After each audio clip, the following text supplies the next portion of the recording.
Czajnikowy.pl. Dobra herbata. Witam Was bardzo serdecznie w kolejnym odcinku naszego programu. Dzisiaj wybierzemy się na małą wycieczkę do Maroko.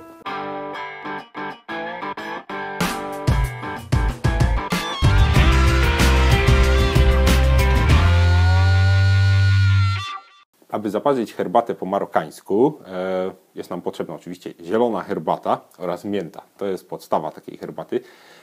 I troszeczkę tutaj obrazimy tradycję parzenia zielonej herbaty, ponieważ tę herbatę parzy się wrzątkiem, a czasem nawet podgotowywuje jeszcze chwilę. Użyjemy do tego takiego w miarę klasycznego zestawu do parzenia tuarega, bo tak też się nazywa właśnie ta herbata, ale oczywiście nie jest to wymagane, zaparzyć to można w każdym czajniku, można użyć każdej szklaneczki, nie musi być tak pięknie. Co ważne, nawet mięta nie musi być świeża. My akurat mamy świeżą, ale suszona mięta również świetnie się sprawdza. Nie wiem dlaczego akurat gunpowder, zielona herbata chińska, jest używana do tego, no ale nigdzie nie znalazłem przepisu, żeby użyta była inna. Więc tak, cóż robimy na początek? Przygotowujemy sobie czajniczek, do którego wsypujemy dość sporą ilość takiej zielonej herbatki, gunpowdera i dajemy cały pęczek świeżej mięty. Napychamy wręcz ten czajnik, to będzie śmieszne trochę. Musimy to całe oberwać, wepchnąć tutaj. Najlepiej to trochę jeszcze pognieść po barbarzyńsku. Można to właśnie trochę zgnieść, żeby się lepiej zaparzyło. Napychamy tego tutaj, ale naśmieciłem. Można od razu dodać cukru, można dodać tego cukru później. My wsypiemy od razu i niestety znów coś, co ciężkie jest do przełknięcia dla Europejczyków. Cukru cała masa, mnóstwo. Nie żałujemy, ma to być naprawdę bardzo słodkie.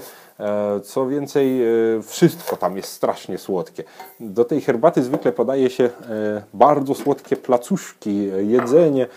Wszystko jest słodkie w Maroko, ponieważ cukier to wielki dostatek u nich, wielka radość. Zalewamy, uwaga, wrzątkiem, zieloną herbatę wrzątkiem. No i niektórzy teraz jeszcze stawiają to na ogniu, żeby to trochę podgotować, zagotować. My tego sobie nie będziemy robić. Często się też przeparza najpierw czajnik, przeparza się czasem herbatę też. No generalnie jak kto lubi, no nie bądźmy bardziej marokańscy niż Marokańczycy. Jestem pewien, że na co dzień nie przykładają się do tego aż tak pieczołowicie. Herbatka marokańska wiąże się z gościnnością, ponieważ są to ludzie tam szalenie gościnni i nigdy nie wolno odmówić tej herbaty Marokańczykowi. Kiedy częstuje, należy wypić z nim co najmniej 3 czarki. Jest to związane również z rodzinnym rytuałem, no nie mówmy może rytuałem, po prostu przy herbacie spędza się czas tam. Spędzają czas tak jak w Turcji, cała rodzina zbiera się, znajomi, przyjaciele, herbatę parzy się długo, długo się ją pije. Co ważne, robi się to w zupełnym milczeniu. Samo parzenie herbaty, ja tu oczywiście teraz zupełnie nie jestem zgodny z tradycją, bo ciągle gadam, ale milczy się. To jest ciekawe, kiedy zobaczymy Marokańczyków, którzy przygotowują i piją swoją herbatę, jest cisza. Delektują się samą herbatą oraz swoim towarzystwem. Miejsce na rozmowy jest później.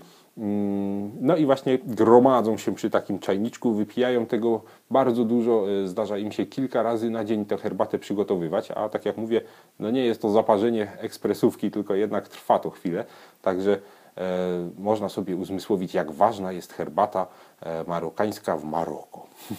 Taką herbatkę parzymy około 10 minut, przy czym no, niektórzy ją jeszcze stawiają na ogniu, żeby ją zagotować, doprowadzić do wrzenia. Zalana wrzątkiem również wystarczy, tutaj nie ma jednolitego przepisu. Jedyne co zawsze jest i co się powtarza, to jest właśnie mięta, gunpowder i mnóstwo cukru, także można to parzyć krócej, dłużej, grunt, żeby to nam smakowało. Trzeba sobie po prostu znaleźć ten swój ulubiony czas parzenia, ulubioną proporcję, ilość, no i dopieszczać samego siebie w ten sposób. Herbatkę warto sobie tutaj zamieszać. Głównie chodzi o ten cukier, bo cukier się nie zaparzy. Cukier musi się tu rozprowadzić. Już bardzo intensywnie pachnie miętą. Co jest teraz bardzo istotne, znaczy bardzo istotne, na pewno w Maroko. Po pierwsze, może się wydawać dziwne, że herbatę gorącą z miętą pije się w sąsiedztwie Sahary, gdzie jest gorąco. gorąca herbata pijana właśnie w Maroko sprawia, że ludzie się orzeźwiają. Wbrew pozorom wypicie zimnego napoju daje tylko takie uczucie pozorne orzeźwienia, wychłodzenia. Tak naprawdę bardziej się pocimy, spalamy więcej kalorii. Nie jest to najlepsze rozwiązanie. Gorąca herbata z miętą orzeźwia naprawdę mimo pozornej fali gorąca zaraz po wypiciu. Co ciekawe, nalewa się tą herbatę z wysoka, aby powstał turban. Mam nadzieję, że nam się to uda pokazać.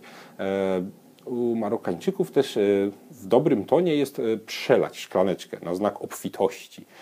No może nie będziemy rozlewali, ale ten turban może nam się uda zrobić. W każdej szklaneczce powinna też być gałązka mięty. To tak pewnie też nie jest wymagane, ale my wrzucimy, bo tak jest tradycyjnie. Tę miętę można potem zjeść na przykład, jeśli ktoś lubi. Dobrze, herbatka nasza powinna być zaparzona. Spróbujmy teraz nalać to z odpowiedniej wysokości. Zaczynamy lać z niska i podnosimy wysoko. Herbata też traci tutaj, o już rozlewam, herbata traci też temperaturę w czasie tego nalewania.